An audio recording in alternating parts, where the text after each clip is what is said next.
ये earning per share क्या होता है, जिसको मैं ईपीएस भी बोलता हूं, ये इतना इंपॉर्टेंट फाइनेंशियल मैट्रिक्स क्यों है? क्यों जितने भी हमारे जो भी एनालिस्ट होते हैं वो अर्निंग पर शेयर पे इतनी इंपॉर्टेंस रखते हैं जब भी हम कोई दो कंपनी को एनालाइज करते हैं? चलो एक सिंपल एग्जांपल से समझते हैं। दो कंपनी है, रिलायबल पेन लिमिटेड और अमर पेन लिमिटेड। दोनों पेन बनाती हैं और रिलायबल पेन लिमिटेड पूरे साल भर में 9 लाख रुपए उसने प्रॉफिट जनरेट किया, मुनाफा जनरेट किया, और अमर पेन लिमिटेड ने पूरे साल का जो प्रॉफिट है वो है 14 लाख रुपए। तो रिलायबल पेन लिमिटेड 9 लाख कमाती है, अमर पेन लिमिटेड 14 लाख कमाती है।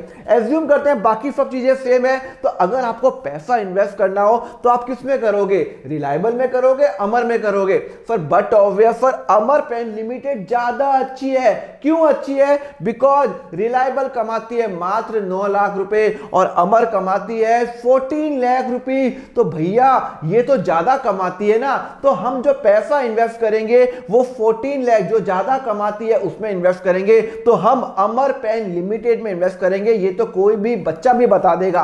पर अगर मैं बोलूं नहीं, रिलायबल पेन लिमिटेड ज्यादा अच्छा है, सर कैसे?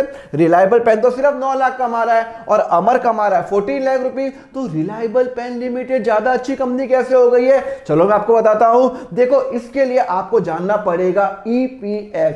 नेट प्रॉफिट से कुछ नहीं होता। इंपॉर्टेंट जो इंडिकेटर है कंपनी को एनालाइज करने का वो होता है अर्निंग पर शेयर, जिसको मैं ईपीएस भी बोलता हूं। और ये ईपीएस निकलता कैसे है? ईपीएस का फॉर्मूला होता है total net profit divided by number of share. मतलब कंपनी का जितना भी प्रॉफिट है उसको मैं नंबर ऑफ शेयर से डिवाइड करूंगा, कितने नंबर ऑफ शेयर उसके पास है, और इससे मेरा ईपीएस निकल जाएगा। मतलब सपोज करो ये है रिलायबल पेन लिमिटेड, उसके जो नंबर ऑफ शेयर्स हैं वो है 50,000, मतलब टोटल 50,000 शेयर्स हैं। उस पूरी कंपनी के जो मालिक हैं वो 50,000 लोग हैं, 50,000 शेयर हैं। तो अब रिलायबल पेन लिमिटेड कितना कमाती है? सर रिलायबल पेन लिमिटेड कमाती है पूरे साल में 9 लाख रुपए। कितने कमाती है? पूरे साल में 9 लाख रुपए। तो भैया इसके नंबर ऑफ शेयर्स कितने हैं? सर टोटल जो शेयर्स है 50,000, तो वो एक शेयर पे कितना कमाती है? अगर पूरे साल में 9 लाख रुपए कमाती है, अगर पूरे साल में 9 लाख कमाती है तो एक शेयर पे कितना कमाती है? टोटल नंबर ऑफ शेयर्स कितने हैं? सर 50,000, तो 9 लाख डिवाइडेड बाय 50,000, वो कमाती है एक शेयर पे 18 रुपए कमाती है। ईच शेयर पे कितना कमाती है? 18 रुपए। मतलब जितने, अगर आप एक शेयर लेते हो उस कंपनी का, तो इनडायरेक्टली आपको कंपनी 18 रुपए एक शेयर पे कमा के दे रही है, आप उतने के मालिक बन जाते हो। चलो अब हम अमर पेन लिमिटेड को भी देख लेते हैं। अमर पेन लिमिटेड के 2 लाख शेयर्स है। अमर पेन लिमिटेड के मार्केट के अंदर 2 लाख शेयर है और उसका प्रॉफिट कितना था? 14 लाख रुपए। तो भाई उसका ईपीएस कैसे निकलेगा? Total profit divided by number of share, 14 lakh divided by 2 lakh, तो कितना निकलेगा? उसका निकलेगा 7 पर शेयर। मतलब अमर पेन लिमिटेड एक शेयर पे 7 रुपए देती है शेयर होल्डर को। तो अब आपको समझ में आया? चलो अपन कंपेयर करते हैं। ये है आपका रिलायबल पेन लिमिटेड है, ये है अमर पेन लिमिटेड। उसका जो टोटल जो प्रॉफिट है वो है 9 लाख रुपए, इसका है 14 लाख। अगर मैं सिर्फ टोटल प्रॉफिट पे जाऊं ना तो अमर पेन लिमिटेड ज्यादा अच्छा है, पर एक्चुअली अमर पेन लिमिटेड अच्छा नहीं है, रिलायबल पेन लिमिटेड अच्छा है। क्यों? क्योंकि ये एक शेयर पे 18 रुपए कमा रही है और ये एक शेयर पे 7 रुपए कमा रहा है। क्यों? क्योंकि इनके नंबर ऑफ शेयर होल्डर्स अलग अलग है। मतलब अगर आप रिलायबल पेन लिमिटेड में इन्वेस्ट करते हो तो आपको 18 रुपए पर शेयर के हिसाब से कंपनी आपका अर्निंग कर रही है, बल्कि अमर पेन लिमिटेड एक शेयर पे मात्र 7 रुपए अर्न कर रही है। तो अगर हमें कंपैरिजन करना है ना दोनों में से, रिलायबल और अमर के अंदर,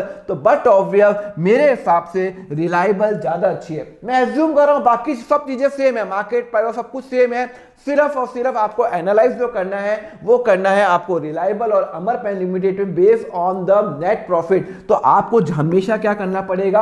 आपको हमेशा ध्यान रखना, ईपीएफ देखना बहुत बहुत बहुत इंपॉर्टेंट है। तो ईपीएफ यहाँ पे रिलायबल पेन लिमिटेड 18 है, तो that is much better than Amar pen limited. तो आप जो पैसा है वो इसके अंदर इन्वेस्ट करोगे, बाकी सब चीजें अगर सेम है तो। समझ में आ गया? तो ईपीएस का इंपॉर्टेंस क्या है? सबसे इंपॉर्टेंट है help investment to understand whether the investment in particular company is profitable और नॉट। बट ऑब्वियसली ईपीएस ये बताता है अगर ये नेगेटिव में आ रहा है तो इसका मतलब है कंपनी को लॉस है, और पॉजिटिव में आ रहा है तो फायदा है, ये बताता है। हायर ईपीएस ऑल्सो टेल की कंपनी कितना डिविडेंड देगी। अरे बट ऑब्वियस यार देखो ना, रिलायबल प्राइवेट लिमिटेड 18 रुपए कमा रही है एक शेयर पे, तो वो फ्यूचर में आपको जो डिविडेंड होती है वो 2, 4, 5, 7, 8 रुपए, 10 रुपए भी दे सकती है, 18 रुपए भी दे सकती है। पर ये अमर प्राइवेट लिमिटेड 7 रुपए ही कमा रही है, तो मैक्सिमम आपको जो डिविडेंड है वो 7 रुपए से ज्यादा मिल ही नहीं सकता। समझ में आ गया? ओके। एंड क्या करेगा? Useful in valuing the share price of the company. जब आपको शेयर प्राइस आपकी सेम हो तो आप किस में इन्वेस्ट करोगे?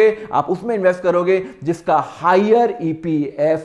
मैं एज्यूम कर रहा हूं बाकी सब चीजें सेम है, मैनेजमेंट सेम है, बाकी सब चीजों में कोई फर्क नहीं है, फर्क सिर्फ है आपका प्रॉफिटेबिलिटी के अंदर। ओके, तो समझ में आ गया why the EPS is very important. Lecture अच्छा लगा तो लाइक करो, आपका एक लाइक यूट्यूब को बताता है कि लेक्चर अच्छा है और ज्यादा से ज्यादा लोगों को दिखाएगा। एंड सब्सक्राइब कर लेना for more such video. Follow CA Deepak Lalwani. Thank you very much, have a very nice day.